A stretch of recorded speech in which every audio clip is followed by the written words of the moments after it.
경북의 시멘트 생산 지역 6곳의 시장 군수가 시멘트 업체들로 인한 환경 피해에 맞서 자원순환세 도입에 힘을 모으기로 했습니다. 법무부와 강원도가 외국인 계절 근로자의 무단 이탈을 막을 제도 마련에 고심하고 있습니다. 동해시 묵호항을 무역항에서 관광어항으로 재개발하는 사업이 추진되고 있습니다. 무역항 시절 남아있는 시설 이전이 걸림돌입니다. 전국 시장군수협의회 공동회장단 회의가 양양에서 열린 가운데 인구 10만 명 미만 시군의 위상을 높이는 방안이 논의됐습니다. 안녕하십니까. 뉴스데스크 강원입니다. 강릉과 동해, 삼척, 영월, 충북 제천과 단양 등 6개 시멘트 생산 지역이 만나 행정협의회를 발족시켰습니다. 이들은 시멘트 업체들이 폐기물을 처리하면서 생기는 환경 피해에 맞서 앞으로 자원순환세를 법제화하는 데 힘을 모으기로 했습니다. 김인성 기자입니다. 대형 시멘트 회사가 있는 강릉과 동해, 삼척, 영월, 충북 제천과 단양까지 6개 시군의 시장 군수들이 한자리에 모여 시멘트 생산지역 행정협의회를 발족했습니다. 지난 1999년 시멘트를 굽는 시설인 소성로가 재활용 시설로 지정된 이후 원가 절감을 이유로 시멘트 폐기물을 부원료와 대체 연료로 쓸 수 있게 됐습니다. 연간 수백만 톤의 시멘트 폐기물이 재활용되면서 지역의 대기오염과 악취 같은 피해도 커질 수밖에 없었습니다. 이 때문에 이를 해결하기 위해 여러 차례 중앙정부의 관심을 촉구했지만 중앙정부의 관심은 부족했습니다. 폐기물 배출 원인자에게 자원순환세를 부과해 지역의 환경오염을 막고 지역민들의 건강을 지키는 사업을 할 수 있도록 하자며 결국 해당 지역 지자체가 직접 나선 겁니다. 지난 60여 년 동안 지역 주민들은 환경적인 피해를 많이 받아왔는데 이것에 대해서 지금까지 중앙정부에서 어떠한 행정적인, 재정적인 그런 지원 관심이 없었습니다. 그래서 이래서는 안 되겠다. 앞으로 6개 시군이 예산을 부담해 자원순환세 타당성 조사를 비롯한 다양한 연구 용역을 진행하고 자원순환세 과세 방안도 마련하기로 했습니다. 앞으로 아마 협의회장님을 중심으로 해가지고 국회와 중앙부처 여기에 이제 저희들이 연구 용역을 통한 자료를 가지고 자원순환세가 도입될 수 있도록 이렇게 강력하게 협의해 나갈 그런 계획입니다. 협의회는 시멘트 생산지역 환경오염 예방과 지역민의 건강한 삶을 도모하고 공동의 발전을 추진한다는 등의 14가지 내용을 담은 규약을 31일자로 선포하고 앞으로 활발한 활동을 이어가기로 약속했습니다. MBC 뉴스 김인성입니다. 요즘 고령화된 농촌에서는 외국인 계절 근로자의 도움 없이는 농사 짓기가 쉽지 않습니다. 그런데 실제 입국자가 배정된 인원의 절반에 그치고 무단 이탈하는 사례가 이어지면서 대책 마련에 고심하고 있습니다. 홍한표 기자가 보도합니다. 올해 상반기 강원도에 배정된 외국인 계절 근로자는 6,425명. 전국에서 가장 많을 뿐 아니라 지난해 상반기보다 80% 가까이 늘었습니다. 전국 계절 근로자의 24%, 약 4분의 1이 강원도로 집중 배정됩니다. 외국인 계절 근로자 제도는 지난 2017년에 도입됐습니다. 자치단체들이 다른 나라와 업무 협약을 맺어 짧게는 석 달, 길게는 5달까지 농번기 부족한 일손을 지원하는 제도입니다. 고령화에 심각한 인력난을 겪고 있는 농촌에는 더없이 귀한 인적 자원입니다. 정착을 해서 일을 하면은 이제 노동력, 일손 숙련도도 높고 작업이 어떠된다고 하는 현황도 그들이 잘 알고 이렇게 해서 노동의 효과도 높고 아주 작년에 재밌었어요. 그런데 기대만큼 들어오지 않고 있습니다. 강원도의 경우 지난해 1년 동안 6,000명 넘게 배정받았지만 정작 들어온 계절 근로자는 절반이 채 안 됩니다. 지자체에서 데리고 온 계절 근로자들의 이탈도 이어지고 있습니다. 더 많은 임금을 주는 곳으로 몰래 이동하기 때문인 것으로 추정됩니다. 지난해 강원도에 입국한 2,951명 가운데 17% 정도인 506명이 무단 이탈했습니다. 법무부도 강원도도 대책 마련에 나섰습니다. 법무부는 근무처 변경 수수료 6만 원을 없애 외국인 계절 근로자들이 보다 마음에 드는 곳에서 일하도록 했습니다. 강원도는 특별자치도법에 계약을 한 차례 연장하는 방안을 담아냈고 이미 농가에서 일했던 계절 근로자를 농가에서 다시 추천하는 제도도 도입합니다. 22년도에 성실 근로자 354명이 올해 23년도에 재입국을 할 예정이고요. 그래서 근로자 이탈 방지 및 인력 선순환 체계를 구축할 예정이며 여기에 정성군과 화천군은 공공형 계절 근로자 센터를 시범 운영해 외국인 계절 근로자 투입 효과를 높입니다. 기존 농가 단위로 계약하는 것이 아니라 지역 농협에서 인력 풀단을 구성하는 방식입니다. 공공형 계절 근로자는 기존에 하던 사업과 달리 고용 농가에서 직접 고용하는 게 아니고 농협법에 의해서 농협에서 50명 정도를 고용을 해가지고 필요한 농가에 필요한 시기에 필요한 인원을 지원해주는 그런 사업이 되겠습니다.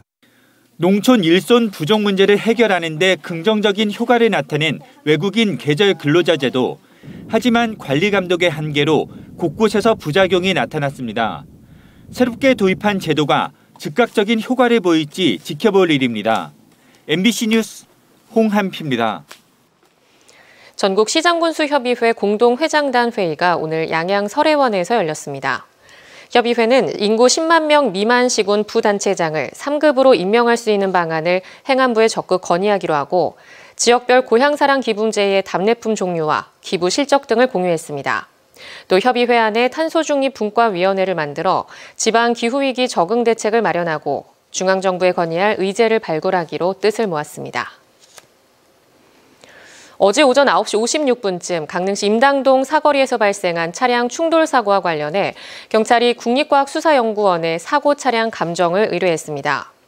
경찰은 후진으로 정차한 차량을 들이받은 뒤 100m 앞 사거리로 내달린 승용차 운전자 장모 씨의 가족들이 차량 급발진을 주장하고 있다며 국과수에 차량과 블랙박스 등에 대한 감정을 의뢰했다고 밝혔습니다. 검은색 승용차와 부딪혀 상가 약국을 들이받았던 택시 운전자 유모 씨는 이틀째 의식을 찾지 못하고 있습니다. 동해시 묵호항의 무역항 구역을 전부 해제해 관광 어항으로 만드는 재개발 사업이 2030년 완공을 목표로 추진되고 있습니다. 2017년 1단계 사업이 마무리된 데 이어 2단계 사업이 진행 중인데 거쳐야 할 절차가 녹록지 않습니다. 이용 기자입니다. 지난 2017년 재개발 1단계 사업이 준공된 묵호항 중앙부두. 보안구역을 둘러싸고 있던 담장이 철거돼 주차장으로 바뀌었고 연안역의 터미널이 이전됐습니다. 항이 열린 공간으로 탈바꿈하면서 접근성이 개선되고 관광객 맞이가 수월해졌습니다. 조금 나아진 것 같아요. 우리 손님들이 주차할 때가 공간이 많으니까 좋다 그래요. 동해시는 묵호항 재개발 1단계 사업에 이어 2단계 사업을 추진하고 있습니다. 오는 2030년까지 무역항 기능을 모두 동해항으로 이전하고 동해항에 있는 국제여객 터미널을 묵호항으로 옮긴다는 계획입니다. 민자 사업비를 포함해 3천억 원을 들여 묵호항에 남아있는 무역항 구역을 전부 해제해 해양관광 어항으로 만드는 겁니다. 지난 2021년 해양수산부의 전국 항만 기본계획과 항만 재개발 기본계획에 묵호항 재개발 사업이 반영된 가운데 현재 타당성 검토와 구체적인 사업 계획을 수립하는 용역이 진행 중입니다. 선도 사업에 대한 행정 절차 등을 올해까지 완료하고 내년부터 본격적인 설계 착수 2026년까지 묵호항의 랜드마크로 국제 여객선 터미널을 완공할 계획입니다. 하지만 남아있는 과제가 만만치 않아 속도를 내기가 쉽지 않은 상황입니다. 우선 무역항 내에 있는 선적기 철거와 항만시설 이전이 필요한데 소유권자인 쌍용 C&E가 비용을 부담해야 해 협조를 얻는 게 관건입니다. 동해항 국제여객터미널 이전에 필요한 150억 원의 국비를 타낼 수 있을지도 관건인데 해양수산부와 국회에 재정사업 반영을 요청한 상태입니다. 무엇보다 묵호항 재개발 사업의 골자인 무역항 기능 이전이 속도를 내려면 맞물려 추진되는 동해신항 개발 사업이 차질 없이 진행돼야 합니다. 한편 수십 년간 기름 유출로 문제가 됐던 묵호항 내 토양 오염과 관련한 정화 작업은 오는 3월쯤 마무리될 예정입니다. MBC 뉴스 이용입니다. 강원도 내 공동주택 입주 예정 물량은 올해 9천 세대에 육박하고 내년에는 1만 세대를 넘을 것으로 보입니다. 한국부동산원과 부동산 R114가 합동으로 향후 2년 동안의 입주 예정 물량을 조사한 결과 올해 강원도에는 모두 8,924세대가 예정된 것으로 나타났습니다. 내년에는 조금 늘어 1,657세대 입주가 예정돼 있습니다. 공동주택 입주 예정 물량에 대한 세부 자료는 한국부동산원이나 공공 데이터 포털을 통해 확인할 수 있습니다. 도내 코로나19 하루 확진자가 나흘 만에 500명을 넘었습니다. 오늘 오후 6시 기준 지역별 확진자는 강릉 117명, 삼척 40명, 동해 38명, 속초 24명 등 모두 610명이며 누적 확진자 수는 89만 9,479명으로 늘었습니다. 동절기 추가 접종률은 16.6%로 하루 전보다 0.1%포인트 늘었고 병상 가동률은 36.1%를 보이고 있습니다. 실내 마스크 착용 의무가 권고로 완화되면서 시군별로 확진자 증가에 대비한 코로나19 백신 추가 접종을 홍보하고 나섰습니다. 최종 접종일 기준 3개월이 지난 12세 이상 기초접종 1, 2차 이상 완료자는 보건소나 가까운 위탁 의료기관에서 예약 없이 당일 접종할 수 있고 이가 백신 4개 종류와 유전자 재조합 백신 중에 선택할 수 있습니다. 보건당국에서는 코로나19 확진 또는 접종으로 생긴 면역은 시간이 지날수록 약해진다며 60세 이상 등 고위험군은 추가 접종에 적극적으로 참여할 것을 당부하고 있습니다. MBC 강원 영동 보도 특집 다큐멘터리 여음 아직 남겨진 소리가 한국기자협회에서 주관한 제388회 이달의 기자상을 수상했습니다. MBC 강원 영동 김창조 영상기자와 홍두희 영상감독이 함께 연출한 다큐멘터리 여음 아직 남겨진 소리는 지난 1년간 다양한 계층을 찾아다니며 유네스코 인류무형문화유산에 등재된 정선아리랑의 남겨진 소리를 채록해 지역문화 보존의 소중함을 일깨워준 작품입니다. 이 다큐멘터리는 2022년 강원 기자상 기획취재부문, 한국영상기자협회 이달의 기자상과 제36회 한국영상기자상에 선정됐습니다. 강원도가 소상공인의 경영 부담을 덜어주기 위해 금융기관의 경영안정자금 지원 규모를 2천억 원까지 확대한다고 밝혔습니다. 강원도는 NH농협, 신한은행, 강원신용보증재단과 소상공인 경영안정자금 금융 지원을 위한 업무 협약을 맺고 올해 상하반기로 나눠 모두 2천억 원의 경영안정자금을 소상공인에게 빌려줄 계획이라고 밝혔습니다.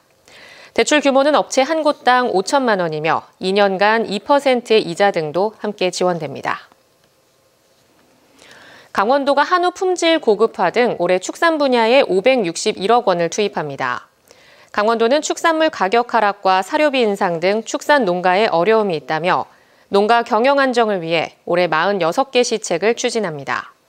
주요 시책은 한우 품질 고급화에 63억 원, 조사료 자급 기반 확충에 137억 원을 투입하고 축산 분뇨 처리에 142억 원, 반려동물 사료 생산 기반 구축 사업에 46억 원을 투자하기로 했습니다. 강원랜드가 2023년 폐광 지역 주거 환경 개선 사업을 진행합니다. 강원랜드 사회공헌재단은 2월 24일까지 폐광 지역 4개 시군 읍면동 행정복지센터를 통해 신청을 받아 지붕 개량과 주방 욕실 보수 등의 주택 수리와 장애인을 위한 주택 개조 사업을 벌입니다. 신청 대상은 폐광 지역 4개 시군에 거주하는 중위소득 120% 이하 저소득 취약계층이나 장애인이 거주하고 있는 가구며 공공임대주택과 상가, 임대인의 동의가 없는 주택 등은 지원 대상에서 제외됩니다.